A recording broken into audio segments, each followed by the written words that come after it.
ഓം നമഃശിവായ. എല്ലാവർക്കും നമസ്കാരം. നമ്മുടെ ഭാരതത്തിൽ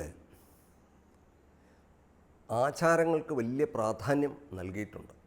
ഈ ധർമ്മബോധം ഉള്ളിടത്താണ് ആചാരങ്ങൾ ഉണ്ടാകുന്നത്. അല്ലെ, ആചാരങ്ങൾ കൊണ്ടാണ് സമൂഹത്തിൽ ധർമ്മത്തെ നിലനിർത്തുവാൻ സഹായിക്കുന്ന ഘടകമാണ് ആചാരങ്ങൾ. അതിനെ നമ്മൾ സദാചാരങ്ങൾ എന്നാണ് വിളിച്ചത്. സത്തിലേക്ക് നയിക്കുന്ന ആചാരങ്ങളാണ് സദാചാരങ്ങൾ.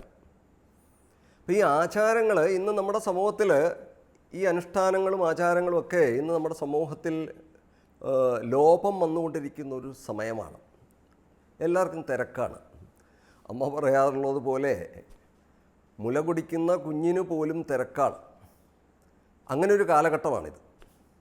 അപ്പോൾ നമുക്ക് ഈ ആചാരങ്ങളും അനുഷ്ഠാനങ്ങൾക്കും ഒന്നും വലിയ പ്രാധാന്യം നമ്മൾ കൊടുത്ത് കാണുന്നില്ല ഇന്നത്തെ നമ്മുടെ സമൂഹം.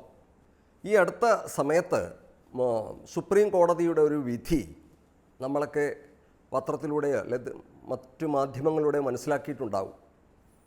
അത് മറ്റൊന്നുമല്ല, വിവാഹത്തെപ്പറ്റിയുള്ള ഒരു കേസ് സുപ്രീം കോടതിൻ്റെ മുമ്പിൽ വന്നപ്പോൾ അതിൽ പ്രധാനപ്പെട്ട ഒരു കാര്യം കോടതി പറഞ്ഞത് എല്ലാവരും ശ്രദ്ധിച്ചിട്ടുണ്ടാകുമെന്ന് വിചാരിക്കുന്നു. കാരണം വിവാഹമെന്നത് വെറും പാട്ട്, കൂത്ത്, ഡാൻസ് ഇതൊന്നുമല്ല. അതിനൊരു പ്രത്യേക ചടങ്ങുകളുണ്ട്. ആ ചടങ്ങുകൾക്കൊരു പ്രത്യേകതയുണ്ട്. ആ ചടങ്ങുകളോട് കൂടാതെ അതൊരു വിവാഹമായിട്ട് അംഗീകരിക്കാൻ സാധിക്കില്ല എന്ന ഒരു വിധിയാണ് കോടതി കൊണ്ടുവന്നത്. കാരണം അതിനൊക്കെ ഒരു പ്രാധാന്യമുണ്ടത്. അപ്പം നമ്മുടെ ഭാരതീയ സംസ്കാരത്തിൽ, കുടുംബസങ്കല്പത്തിൽ വളരെ പ്രധാനപ്പെട്ട ഒന്നാണ് ഈ വിവാഹ ജീവിതമൊക്കെ. അപ്പോൾ അതെല്ലാം നമ്മൾ ജീവിതത്തെ മുഴുവൻ യജ്ഞമായിട്ട് കണ്ടവരാണ് നമ്മൾ ഭാരതീയർ.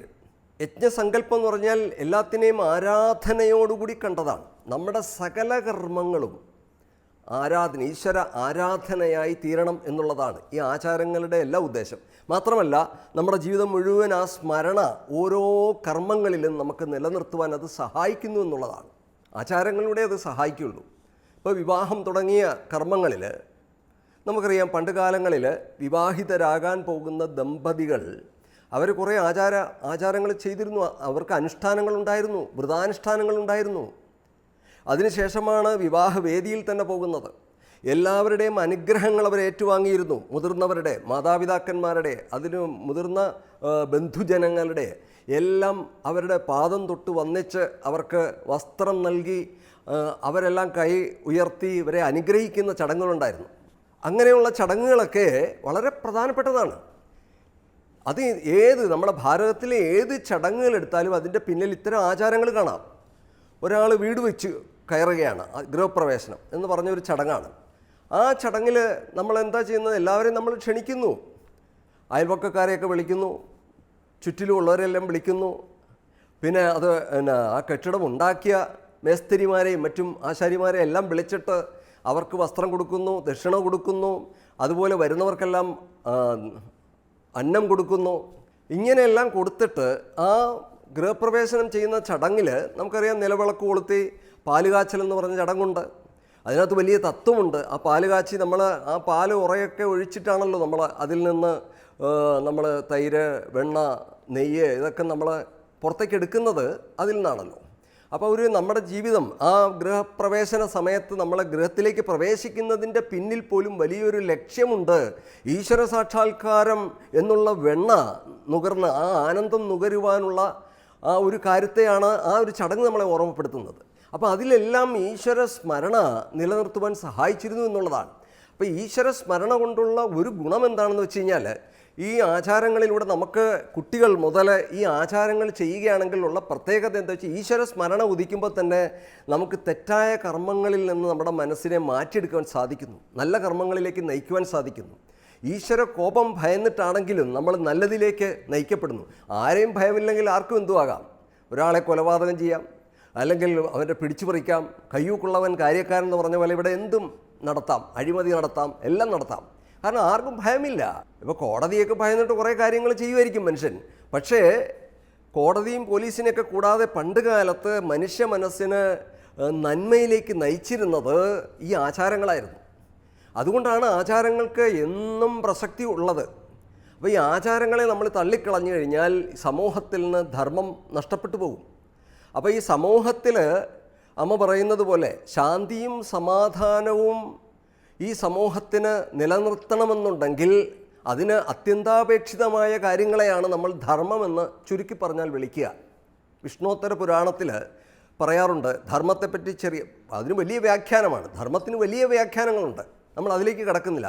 ഒരു ചെറിയ രീതിയിൽ ധർമ്മത്തെപ്പറ്റി വിഷ്ണോത്തര പുരാണം പറയുന്നത് ഇപ്രകാരമാണ്: എനിക്ക് ഹിതമായ ഒരു കാര്യം ഞാൻ മറ്റൊരാൾക്ക് ചെയ്യാവുള്ളൂ, എനിക്ക് ഹിതമായിരിക്കണം അത്. എനിക്ക് അഹിതമായൊരു കാര്യം ഞാൻ മറ്റുള്ളവർക്ക് ചെയ്യാൻ പാടില്ല എന്നുള്ള ഇത് ധാർമ്മികമായൊരു വശമാണ്. പാപായ പരോപകാരായ പുണ്യായ പാപായ പരപീഠനം എന്ന് വ്യാസമഹർഷി പറഞ്ഞിട്ടുണ്ട് ധർമ്മശാസ്ത്രത്തെപ്പറ്റി. അപ്പോൾ മറ്റുള്ളവർക്ക് ഉപകാരം ചെയ്യുന്നതാണ്, അന്യനെ ദ്രോഹിക്കുന്നതല്ല ധർമ്മം, മറ്റുള്ളവർക്ക് ഉപകാരം ചെയ്യുന്നതാണ്. അപ്പോൾ നമുക്ക് ഹിതകരമായത് വേണം നമ്മൾ മറ്റുള്ളവർക്ക് ചെയ്യാൻ എന്നുള്ളതാണ്. നമുക്ക് അഹിതമായിട്ടുള്ളത് ഒരിക്കലും ചെയ്യാൻ പാടില്ല എന്നുള്ളതാണ്. ഇത് ധർമ്മത്തിൻ്റെ ചെറിയൊരു പാഠമാണ്. എന്നാൽ എനിക്കിഷ്ടപ്പെട്ടത് മറ്റൊരാൾക്ക് ചെയ്യണമെന്നല്ല അത് പറഞ്ഞത്, എനിക്ക് ഹിതമായതെന്നാണ്. കാരണം എൻ്റെ ഭാവിക്ക് നല്ലത് ഏതാണോ, എൻ്റെ ജീവിതത്തിൽ അഭ്യുന്നതിയും ശ്രേയസ്സും നന്മയും ഐശ്വര്യവും എല്ലാം ഉണ്ടാക്കുന്നത് ഏതാണോ അതാണ് ഹിതം എന്ന് പറഞ്ഞത്. അവിടെ ഹിതം എന്നുള്ള വാക്കുപയോഗിച്ചതാണ്. എൻ്റെ നന്മയ്ക്ക് ഉതകുന്നതാണത്. എൻ്റെ നന്മയ്ക്ക് ഏതെല്ലാം കാര്യങ്ങൾ ഉതകുന്നുവോ അതെല്ലാമാണ് ഹിതമായിട്ടുള്ളത്. ഇഷ്ടം എന്ന് പറഞ്ഞാൽ എനിക്ക് പലതും ഇഷ്ടമാകാം. കള്ളുകുടിക്കുന്ന ഇഷ്ടമാകുന്ന ചില ആൾക്കാരുണ്ടാവും, അല്ലെങ്കിൽ ചീത്തകർമ്മങ്ങളിലേക്ക് പോകുന്ന അത് ഇഷ്ടപ്പെടുന്ന ആൾക്കാരുണ്ടാവും. ആ ഇഷ്ടം മറ്റുള്ളവർക്ക് കൊടുക്കുക എന്നുള്ളതല്ല. നമുക്ക് അതാണ് അവിടെ പ്രത്യേകം പറഞ്ഞത്, ഹിതകരമായ കാര്യങ്ങൾ മാത്രമേ, നമുക്ക് ഹിതകരമായ കാര്യങ്ങൾ മാത്രമേ നമ്മൾ മറ്റുള്ളവർക്ക് കൊടുക്കാൻ പാടുള്ളൂ എന്നുള്ളതാണ്. അതുകൊണ്ടാണ് ജീവിതത്തിലെ നമ്മുടെ ഭാരതീയ സംസ്കാരത്തിൽ സകല കർമ്മങ്ങളെയും ഈശ്വര ആരാധനയാക്കി യജ്ഞമാക്കി തീർക്കാൻ നമ്മുടെ ഋഷീശ്വരന്മാർ പറഞ്ഞത്. ആ യജ്ഞസങ്കല്പത്തിൽ ത്യാഗമുണ്ട്. ഈ ത്യാഗം ഇന്ന് നഷ്ടപ്പെട്ട് തുടങ്ങിയതുകൊണ്ടാണ് മൂല്യശോഷണങ്ങളുണ്ടായത്, ഭോഗവാസനകൾ കൂടി. ഈ ഭോഗവാസന മനുഷ്യനുണ്ടായി കഴിഞ്ഞാൽ അവന് ആ ത്യാഗ സംസ്കാരം അവനിൽ നഷ്ടപ്പെട്ടു പോകും. സേവന സംസ്കാരം നഷ്ടപ്പെട്ടു പോകും. മറ്റുള്ളവരെ സ്നേഹിക്കുക എന്നുള്ളത് മറന്നുപോകും. പിന്നെ സ്വാർത്ഥകർമ്മങ്ങൾ കൂടിക്കൂടി പെരുകി വരും. ഈ സ്വാർത്ഥകർമ്മങ്ങൾ പെരുകി വരുമ്പോൾ മനുഷ്യൻ്റെ മനസ്സിലെ നന്മകളെല്ലാം വറ്റിപ്പോകും. അപ്പം മനുഷ്യൻ്റെ മനസ്സിൽ നിസ്വാർത്ഥതയെ ഉളവാക്കുന്നതാണ് യജ്ഞകർമ്മങ്ങൾ, അതുപോലെ ആചാരങ്ങൾ. ഇതെല്ലാം പഠിപ്പിക്കുക. മറ്റുള്ളവർക്ക് ദാനം, ഏത് കർമ്മങ്ങളെടുത്താലും ഭാരതീയ സംസ്കാരത്തിൽ ഏത് കർമ്മങ്ങളെടുത്താലും ആചാരങ്ങൾക്ക് പ്രസക്തി വന്നത് അങ്ങനെയാണ്. അതിലെല്ലാം ദാനധർമ്മങ്ങളുണ്ട്, ഈശ്വര ആരാധനയുണ്ട്, മറ്റുള്ളവരെ സേവിക്കലുണ്ട്, ഭൂതഗണങ്ങളെപ്പോലും സേവിക്കുവാൻ പഠിപ്പിച്ച ഒരു സംസ്കാരം. നമ്മുടെ ജന്മം മുതൽ മരണം വരെ യാഗവും യജ്ഞവുമായിട്ട് കണ്ടവരാണ് നമ്മുടെ ഋഷീശ്വരന്മാർ. അപ്പോൾ മരിച്ചു കിടന്നാൽ പോലും ഒരു വിളക്ക് തലയ്ക്ക് കത്തിച്ച് വയ്ക്കുന്നു. അതുപോലും അന്ത്യേഷ്ടിയാണ്, അവസാനത്തെ യജ്ഞമാണ്. ആ മരിച്ചു വീഴുന്ന സമയം പോലും ആ അവസാനത്തെ യജ്ഞം ചെയ്തുകൊണ്ട് ജീവിതത്തെ സ്വാർത്ഥകമാക്കിക്കൊണ്ട് ഈ ലോകത്ത് നിന്ന് വിട പറയുന്ന ഒരു മനുഷ്യൻ്റെ ചാരിതാർത്ഥ്യത്തെ കാണിക്കുന്നതാണത്. അത് ഇഷ്ടിയായിട്ട് മാറി. ഇഷ്ടി എന്ന് പറഞ്ഞാൽ യാഗം. അപ്പോൾ അങ്ങനെയുള്ള സംസ്കാരമാണ് നമ്മുടെ ഭാരതീയ ഋഷീശ്വരന്മാർ നമ്മുടെ ലോകത്തിന് ഏകിയത്. അപ്പോൾ ഇത്തരം ആചാരങ്ങൾക്ക് സത്യത്തിൽ എന്നും പ്രസക്തിയുണ്ട് എന്നുള്ളതാണ്. അപ്പോൾ അത് ഏത് ഫീൽഡിൽ, ഇന്ന് നമുക്കറിയാം പല കാര്യങ്ങളും ഇന്ന് നന്മകൾ ലോകത്ത് നിലനിൽക്കുന്നുണ്ടെങ്കിൽ അതിൻ്റെ എല്ലാം പ്രധാനപ്പെട്ട ആചാരങ്ങൾ എവിടെ ഉണ്ടോ അവിടെയെല്ലാം ഈ ധർമ്മം നിലനിൽക്കും. ആചാരങ്ങൾ എവിടെ അസ്തമിച്ചുവോ അവിടെ ഈ ധർമ്മവും നഷ്ടപ്പെട്ടു പോകും. അതാണ് നമുക്ക് കാണാൻ സാധിക്കുന്നത്. അതുകൊണ്ട് തീർച്ചയായിട്ടും നമ്മൾ ആചാരങ്ങൾക്ക് എല്ലാ കാലവും പ്രസക്തി കൽപ്പിക്കണം. അമ്മയെപ്പോലുള്ള മഹാത്മാക്കൾ പറയാറുണ്ട്, നമ്മുടെ ഉത്സവങ്ങളെല്ലാം എടുത്തു കഴിഞ്ഞാൽ അതിലൊക്കെ ആചാരങ്ങളുണ്ട്. അപ്പോൾ ആചാരങ്ങൾ നമുക്ക് സൃഷ്ടിക്കാൻ പറ്റും. ആചാര്യന്മാർ സൃഷ്ടിക്കുന്നതാണ് ആചാരങ്ങൾ.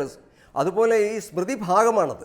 സ്മൃതിഭാഗം എന്ന് പറഞ്ഞാൽ കാലദേശങ്ങൾക്കനുസരിച്ചിട്ട് മഹാത്മാക്കൾ ലോകത്തിന്, മഹാത്മാക്കൾ ചെയ്യാൻ നിസ്വാർത്ഥന്മാരാണ്, സ്വാർത്ഥതയില്ലാത്തവരാണ്, തനിക്ക് വേണ്ടി ഒന്നും ചെയ്യാൻ കഴിയാത്തവരാണ്. അവർ ചെയ്യുന്നതെല്ലാം ലോകത്തിന് വേണ്ടിയിട്ടാണ്. അങ്ങനെയുള്ള മഹാത്മാക്കൾ എന്താണോ നമുക്ക് പറഞ്ഞു തരുന്നത് അതാണ് ശരിയായിട്ടുള്ള ആചാരങ്ങൾ. അതാത് കാലഘട്ടത്തിലെ മഹാത്മാക്കൾ നമുക്കെന്ത് പറഞ്ഞു തരുന്നോ ആ ആചാരങ്ങളെ നമ്മൾ പിന്തുടരുകയാണെങ്കിൽ തീർച്ചയായിട്ടും നമ്മുടെ കുടുംബങ്ങളിലും സമൂഹത്തിലും ശാന്തിയും സമാധാനവും ഈ രാഷ്ട്രത്തിലും ലോകത്തിനും ഉണ്ടാകും. മഹാത്മാക്കൾ വരുന്ന ഈ ലോകത്തിന് മുഴുവനായിട്ടാണ്. അപ്പോൾ അത്തരം കർമ്മങ്ങളിലൂടെ തീർച്ചയായിട്ടും നമുക്ക് ഈ ആചാരങ്ങളെ നമുക്ക് കൊണ്ടുവരാൻ സാധിക്കും. അതിനെല്ലാവർക്കും കഴിയട്ടെ എന്ന് പ്രാർത്ഥിക്കുന്നു. നന്ദി.